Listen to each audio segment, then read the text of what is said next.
Yes, you can. You can create a beautiful vintage page in under 30 minutes. Before we get started, please take time to subscribe to my channel, click on the bell, and select the option to be notified of upcoming videos. That way you won't miss any of them. Thanks so much if you are already a subscriber. So let's get started. So this page was inspired by a stack of lace. This is from my Use It or Lose It list. When I purged in my craft room, I pulled out all this lace and I thought I need to put my head around using it. Now it has some binding here and it kind of pulls it together so it will not lay flat. So in order to get it to lay flat, I'm cutting that part off. I'm trying very carefully to cut in a straight line because I think that may be visible when I glue it down to the page. So I'm measuring it. I want to go up and down. I'm thinking I'm going to put it somewhat in the middle. But at this stage of the game, I have ideas. I'm not exactly sure my ideas are going to pan out or if I'm going to follow through with what I think I'm going to do. One thing I must say, when you do measure the lace, before you cut it, be aware that you're not stretching it. Here I'm kind of stretching it out a little bit, so when I cut it, it springs back and it's a little short. I make do, but save yourself the headache by learning from my mistake. So I have that one piece. I'm thinking I'm going to put it a little off center to add some visual pattern and some texture. I'm planning on going vintage here. At this time, lace works really well in that, and it's a great accompaniment, a great ephemera to add. I'm thinking maybe I'll overlap it. There's all sorts of possibilities. So for my focal image, I am going to use some components from a napkin. This is a Hostess napkin, and they're really great because you get lots of images, but rarely do I use a napkin in its entirety or as it is. So I just cut out the elements that I want when the plies are still on, makes it a little easier to cut. And then I can take those elements and play with it on my composition to make those final decisions. So I'm loving this little part of the napkin. I may add some more parts on this side. Not exactly sure. Now this is a good trick with adding the lace and doing kind of a split background when your focal image is a little bit smaller than the page that you're on.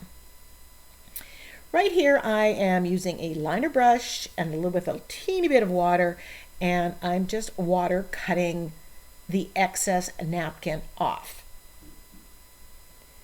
My background here on the napkin is white, so it will mostly disappear. I like to get as much off as possible. I just like that look, and this gives that deckled edge, which makes the edge disappear on the final product. A little less apparent. I did take off the excess plies before I did that. So I'm liking the look. The lace goes really well with the floral.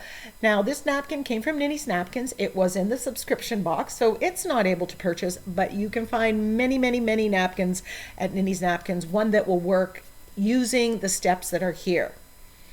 So I've got the idea for focal, I've got the lace. Now I want to add some color to my background, but I'm wanting to keep it fairly neutral. So I am using unbleached titanium with white gesso, and I'm spreading it on the gessoed page with a makeup sponge. I am applying it more with one color in one place, lighters in others, and you're getting that mottled, cloudy look. It's a quick, easy way of adding interest to your background without doing too much. I want the lace and the focal image to stand out. I want the background, albeit being vintage, I want it to back up. Could have added a little bit of gray in here to change the tone of the vintage. Or Naples yellow would also look quite nice in here. So there we have pattern with very, very ease. So I've decided, because my background is the off-white light color, I am going to colorize my napkin. So I'm using alizarin crimson and a little bit of Mars black, which has a blue tone to it. And I'm mixing that. That's giving me more of a burgundy tone. And I'm trying to match the darkest burgundy that's in that floral napkin. So I'm just mixing it up, adding a little bit of water, and then I am just going to colorize the lace. I've also colorized lace using my Inktense blocks, which is ink, so you could use acrylic inks if you want.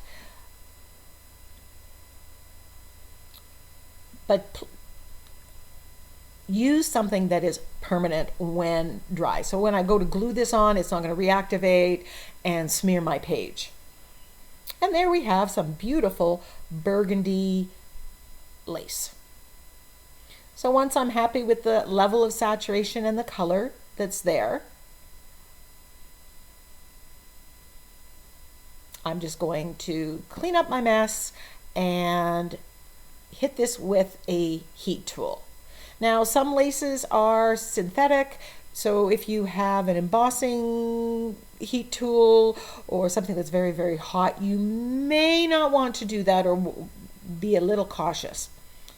This stamp, I will put the name to. I think it's called Fantastic Flourish or Elegant Flourish, I'm not sure, but it's a great addition to your stash if you like vintage. Swirls in the background are great with vintage. And if I can't find this one, I will find some other similar ones, because I think a good large scale swirl or medium scale one would be a good addition to your stash. So the link will be in the Amazon store down below in the description box. So I put a little bit of brown into the unbleached titanium just to get a tone darker. And I'm just stamping all over the background. Now, if you look at vintage napkins that have that vintage feel, or rice papers, often you'll see those swirls. So I'm not recreating the wheel, but I'm looking at what I like in Stamperia rice papers or napkins and trying to duplicate that in my background.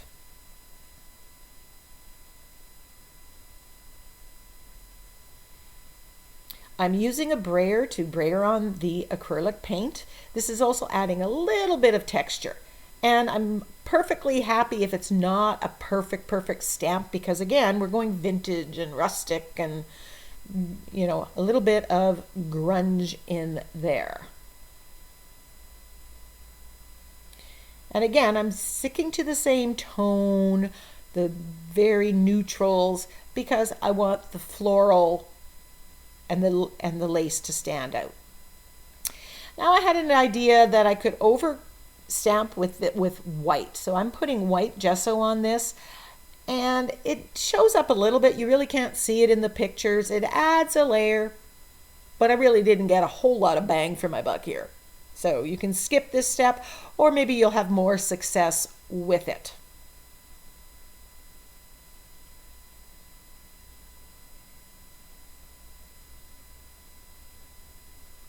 I'm turning the page, adding more as I go.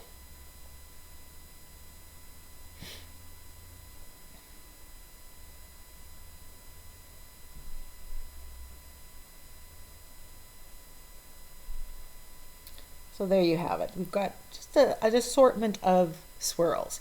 Now I've grabbed my script stamp and I'm using my black archival ink, and I'm just stamping a little bit of script in the back.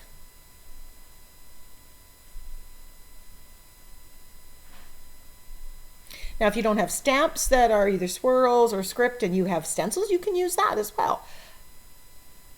So there is the dried lace, and I'm just auditioning my pieces, checking out my ideas. Then I have this stamp from, it's a Tim Holtz Stampers Anonymous collection. I think it's Papillon.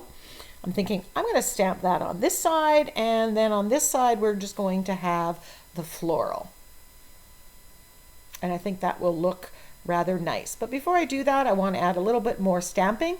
And I believe this is called Postal from Bo Bunny. It's an old set. But again, I will find some links. I know there's a Stampers Anonymous one in Amazon that you can go and get. Postage marks, again, like swirls, like script, all those are great elements when you are creating anything with that vintage vibe or vintage feel. So they're good all-purpose things to add to your stash.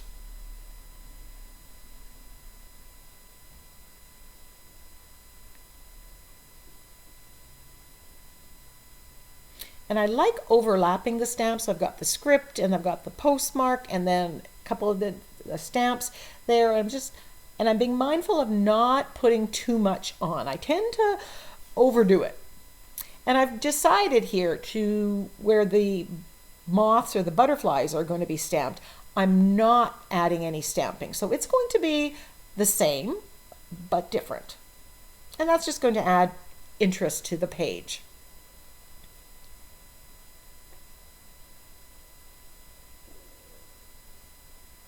I'm thinking right now it would have been nice to stamp with that swirl with some thick gesso. That would have given a little bit more texture.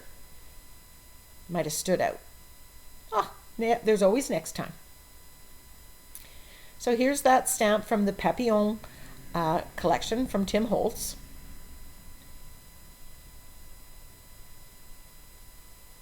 And it's not sticking to the block, so I could clean it, but I'm just going to grab some painter's tape and use that to make sure it sticks to my acrylic block. And then I'm going to stamp again, but not with archival ink. I want a darker pattern or darker black, so I'm going to brayer on some black acrylic paint.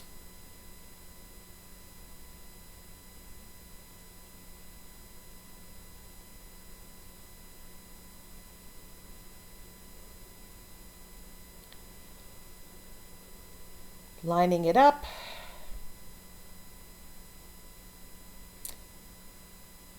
I'm not great at stamping, but I've learned that if you hold it, press, and let it sit for a while, a little bit longer, I tend to get better ones. And I also get better stamping with acrylic paint. So here's the moment of truth. Turned out lovely. And I'm really liking that dark there. It plays really well with the focal image on that. I'm spraying it with my Murphy's Oil dish soap and water and just cleaning the acrylic stamp. Really important when you use acrylic paint on your stamps. I'm going to make sure that all dries before I go to the next step. And I am going to take the napkin focal and I'm going to glue it down with my fluid matte medium onto a piece of copy paper. The reason for this is I don't want any of the background or that lace to come through and distort the image. The napkin gets very translucent when you glue it down. If I was to glue it down before or right now, and I would see all that, and I don't want to. And because there's not a whole lot of white space right close to the flowers, I can get away with that. And I'm putting a coat of the fluid matte medium on top as well.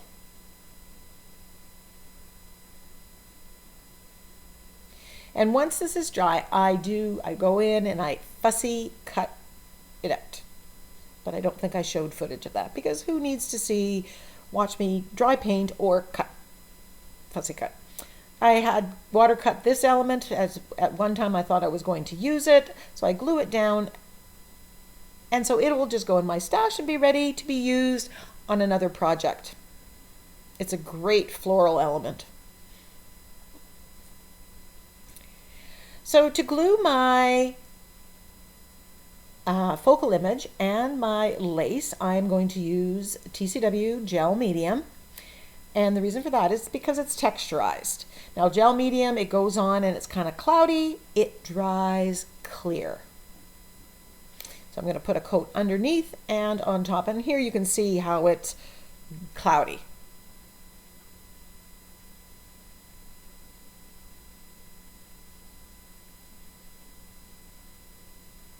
When you do put the gel medium on, I find it does take a little longer to dry, so you're going to have to give it that time before you do anything to the lace, should you want to.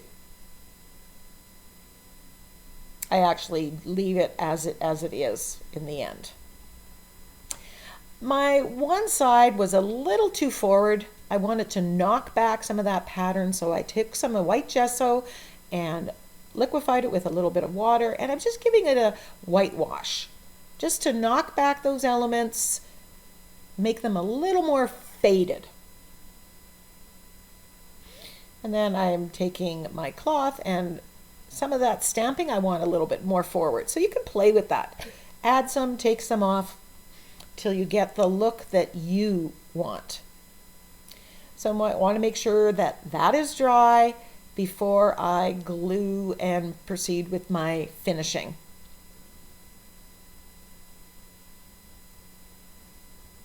Like I said, you may want to avoid putting the heat tool directly or closely to that lace because it might melt it. I'm using gel medium here as well, and I put some on the page and then on the back of the cutout element. I just find that's the best and fastest way. It works the best for me by putting it onto both surfaces.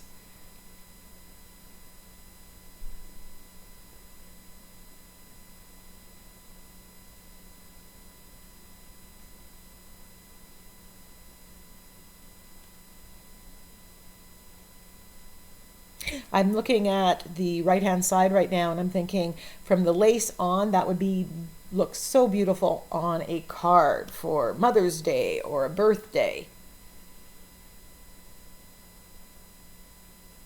And I have lots of flowers still in that napkin, more images, and I could definitely do a lot of cards with a similar background and have them ready in my stash to mail out should occasion occur.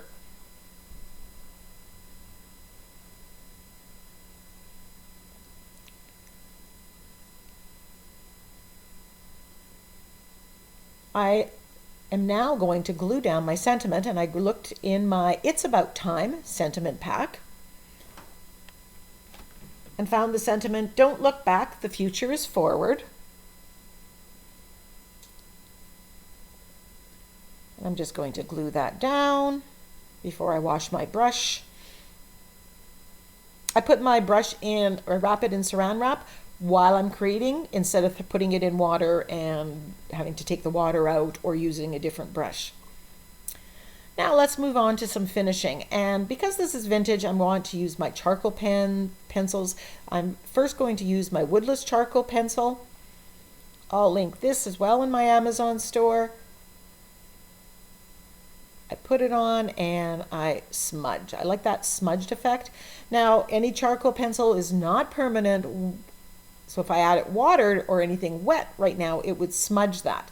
But I don't varnish my art journal pages, and this is the end of the project, so I'm safe to doing that. I'm not going to reactivate it at any point in time. But if I had done this on a canvas, I would have to spray with a workable fixative to make sure that if I wanted to varnish it, spray with a fixative before I varnish it so it doesn't reactivate. That's what I want to say. So I add a little bit and then I look at it and I add more. I like the black around the edge, the smudging. It goes really well with the black in the sentiment and the black on those butterflies on the left-hand side.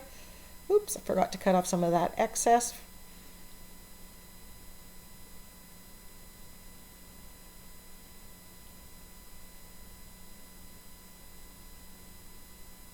So go through your sewing stash. Look through even old clothes that might have lace trim and stuff before. If you're, going to throw something out, take off that lace because you can use it in your mixed media art journal projects. I think it adds a lovely addition to this and definitely goes with the vintage feel that I'm going for.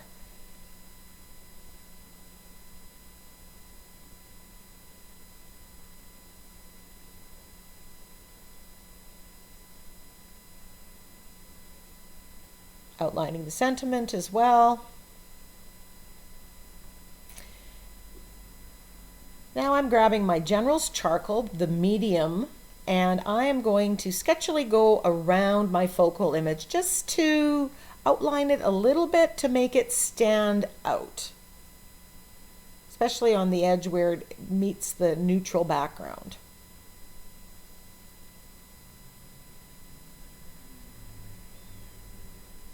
I've chosen not to overpaint this focal image. A lot of times I do, but I'm liking the colors. They go really well. I just need a little bit more here with the charcoal pencil to beef it up a little bit. But if you wanted to overpaint it, go, right? That's an individual choice in time. Sometimes you want to do lots, sometimes you want to do the minimum.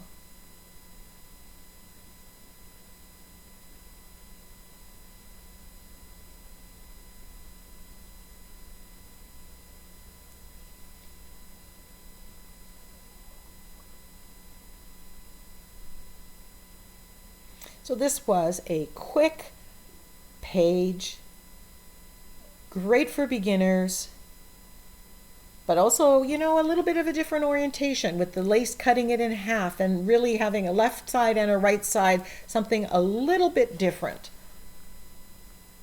I like doing the YouTube videos because I always want to try to bring you something different, or use some old ways in old techniques in new ways, something new, some value added. So, and it pushes me to get creative. So once again, I'd like to thank you for watching this video. Please leave me a comment, give me a thumbs up, share my channel with your creative friends. All those things help me grow my channel and ensures that there will be more videos in the future.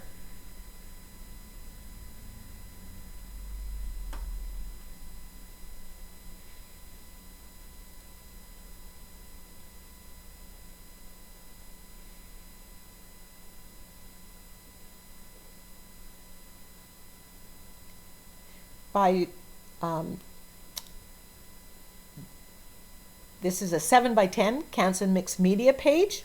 I've taken it off the coil and taped off the top so I don't get any gunk in the coils. And then once it's all done, once all the pages are done, I put them back on the coils. That allows me to work flat and keeps the mess from getting on finished pages.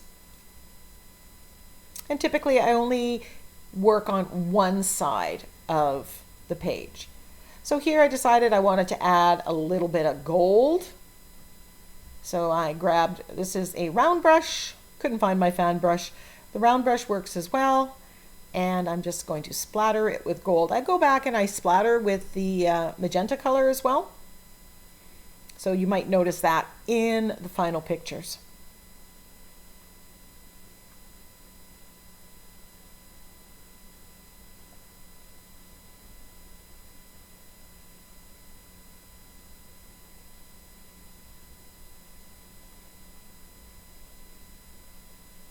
The gold goes really well. There's a little bit of yellow in that floral from the napkin.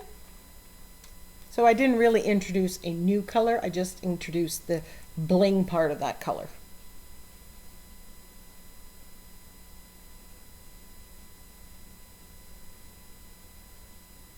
And after you splatter, give it time to dry or use the heat tool so you don't inadvertently smudge.